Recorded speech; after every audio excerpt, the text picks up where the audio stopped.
Okay, next, hot stuff mug. You can't see it, but I actually did do some swirls and stuff underneath the marshmallows.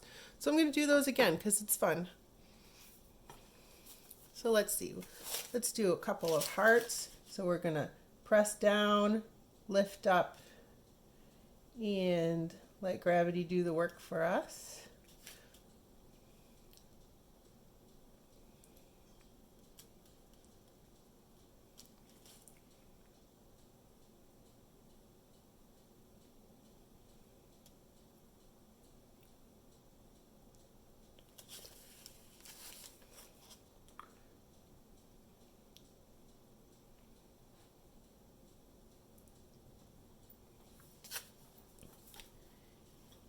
And now that we've got our swirls in place, we're going to switch back to our red icing, and we're going to do an outline again, just like we did with the pink. So we're going to apply a little bit of pressure, get some icing coming out of the bag, and touch the cookie. Then we're going to lift up and let gravity make a nice straight line for us. Touch down again where we want to stop, and then repeat the process. Lift up. Thank you, gravity. Touch down. Lift up, let it fall, touch down. And the bottom. Now the handle of this cookie I got a little more creative with. So the outline, the outside is the same.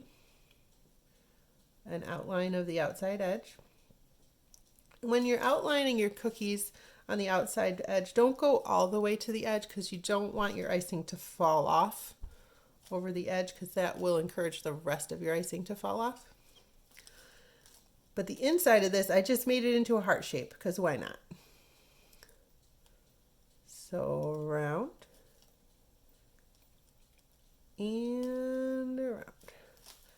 Nice. Okay, so now we can fill in the handle. We're going to start with the outside edge, following around, adding more pressure to get more icing to come out of our bag than we did when we were lining it.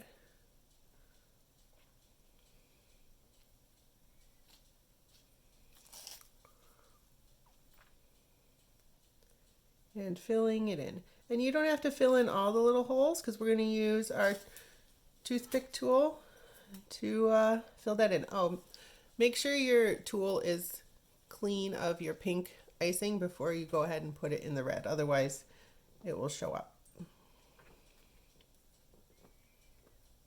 All right, so I'm just swirling around, encouraging all of that icing to flow where I want it to. You can tell this red icing is a little more fluid than the pink was that I was working with.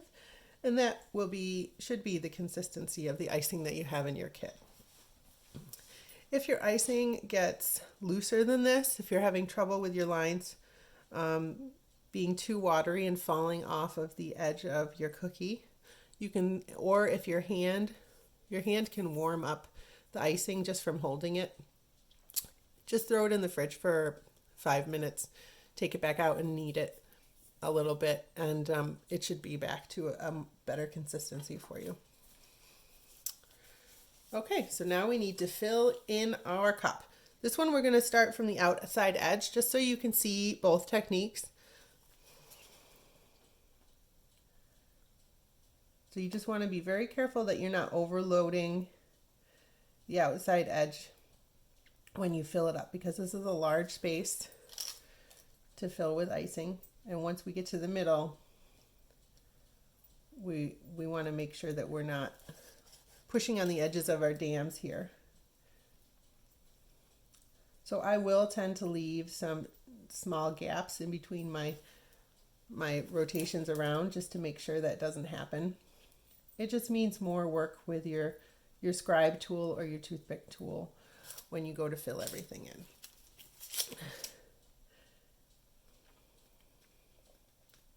So I'm adding more pressure.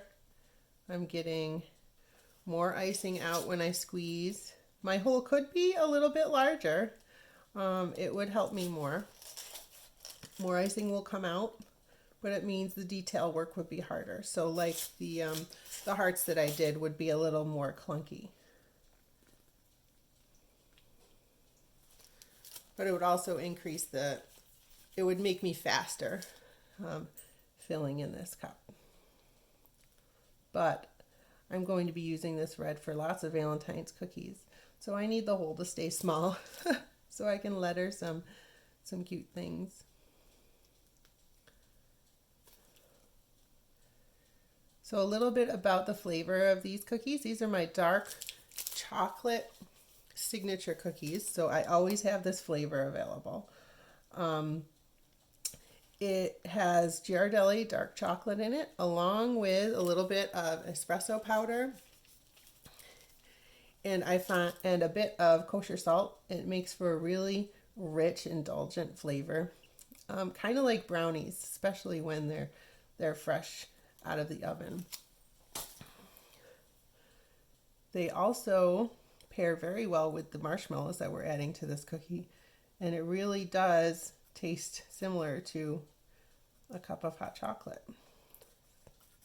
So I'd be sure to have some milk or actual coffee on hand when you consume these beautiful cookies, because it's a rich, rich flavor. You could even share these with someone. So I'm going to do a little tap, tap, tap to get it nice and smooth. You can see some crumbs flew up from my cookie onto the icing. If that bothers you, you can just pick it out,